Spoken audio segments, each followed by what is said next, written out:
Fungus allergy क्या है, इसकी अलामात और इसका इलाज, कुछ घरेलू टोटके आपको बताऊंगा इस वीडियो में आगे बढ़ने से पहले आप मेरा चैनल सब्सक्राइब करें और लाइक के बटन को दबा दें ताकि आइंदा से आने वाली वीडियो आप मौसूल कर सकें और उन वीडियो से फ़ायदा हासिल कर सकें। चैनल पर कुछ पहले से वीडियो मौजूद हैं, वो भी जाकर देखा करें ताकि आपके इल्म में इजाफ़ा हो।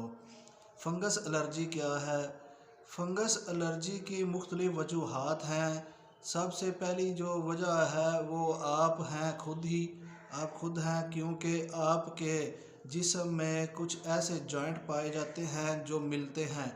जहाँ पे जॉइंट मिलते हैं वहाँ पे फंगस एलर्जी आ जाती है। वो क्यों आती है? वो इसलिए आती है कि आपके जिस्म पर जो जॉइंट आपस में मिल रहे हैं, जैसे बगल के नीचे, जैसे उंगलियों के दरमियान, जैसे टुकने या मतलब घुटने के दरमियान, जो पाँव की उंगलियां हैं उनके दरमियान जो जगह आपस में मिलती हैं, या पीठ के पीछे या शर्मगाह के नीचे जो जगह आपस में मिलती हैं, वहाँ पे फंगस एलर्जी हो जाती है।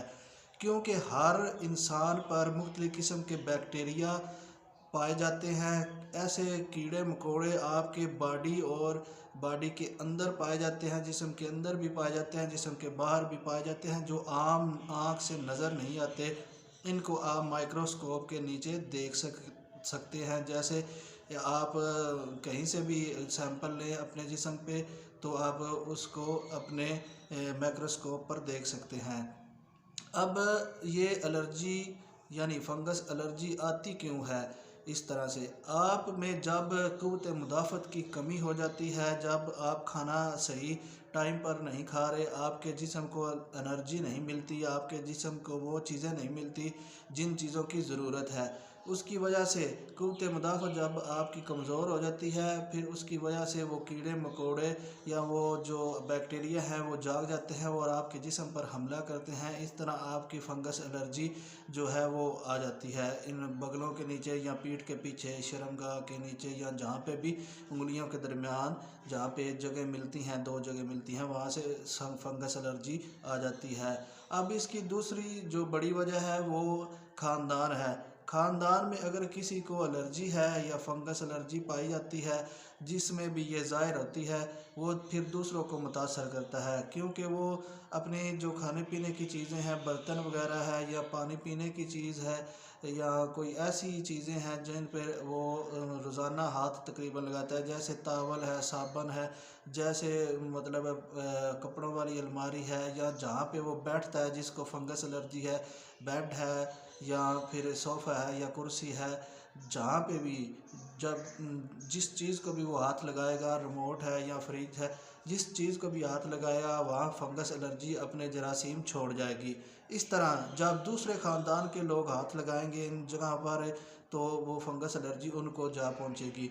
अब इसकी तीसरी जो वजह है वो बाहर का मसला है। यानी अगर आप बाहर कहीं जाते हैं घूमने फिरने या काम करते हैं, किसी को एलर्जी है यानी फंगस एलर्जी किसी को पाई जाती है, तो फिर वो आपके साथ मुसाफा करता है या आपके साथ बैठता है, उससे आपको एलर्जी आ जाएगी। यानी आपको वो फंगस एलर्जी आपकी तरफ आ जाएगी, जिसकी वजह से आप जब अपने घर में दाखिल होंगे तो ऑटोमेटिकली आपके ख़ानदान को मुतासर करेगी।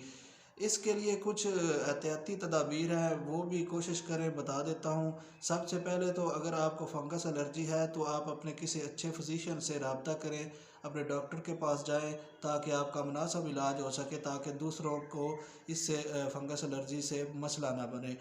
अब इसकी एहतियाती तदाबीर ये है कि आप अपने खाने पीने की जो चीज़ें हैं उनको मतलब है नीम गर्म रखें, यानी गर्म खाना इस्तेमाल करें, गर्म पानी इस्तेमाल करें। इसके अलावा जो चीज़ें घर में आप इस्तेमाल करते हैं, बर्तन है या खाने पीने वाली कोई और बर्तन वाली चीज़ें हैं या रिमोट वगैरह, आप डिटॉल लें और वो पानी में डालकर उसको मतलब कपड़ा जो है उसके ज़रिए अपनी घर की सफाई वगैरह या रिमोट वगैरह, फ्रिज वगैरह या अलमारी या सोफ़े वगैरह, उन पर कपड़े से यानी वो लगा कर जो डिटॉल का पानी है वो मिक्स करके पानी आप अपनी उन चीज़ों को डिटॉल से साफ़ करें।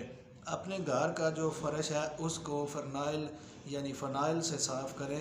फ़नाइल जो है वो पानी में डालकर भी आप इस्तेमाल कर सकते हैं, और फ़नाइल मिलती भी है उससे भी अपने घर को साफ़ करें। घर में मुख्तलिफ़ किस्म के जो स्प्रे हैं, जो एंटीबैक्टीरियल स्प्रे हैं वो कर लें, तो उससे भी आप सब बच सकते हैं। इसके अलावा हर फ़र्द जो है अपना साबुन और तावल बिल्कुल अलग रखे। खाने पीने की जो चीज़ें हैं उनको मुनासिब तरीके से इस्तेमाल करें। सॉफ्ट ड्रिंक या इस तरह की बाज़ार की जो चीज़ें हैं उनसे एहतियात करें। ये कुछ एहतियाती तदाबीर हैं, इससे भी आप फंगल जो है इस एलर्जी से बच सकते हैं। ये फंगस एलर्जी जो है ये मुतासर करती है आपके जिस्म को, आपकी आँखों को, आपके जिस्म पे कहीं भी आ सकती है। इससे बचने के लिए कुछ एहतियाती तदाबीर मैंने बताई है, ये भी इख्तियार करें। इसके अलावा अगर आप बहुत ज़्यादा बीमार हैं तो अपने किसी फिजिशियन या डॉक्टर से रब्ता करें ताकि आपका मुनासिब इलाज हो सके। आपके पास कुछ तदाबीर हैं तो वो बता दें चैनल पर कमेंट्स में, ताकि दूसरों का भी फ़ायदा हो सके। चैनल पर आने का बहुत शुक्रिया। अल्लाह हाफिज़।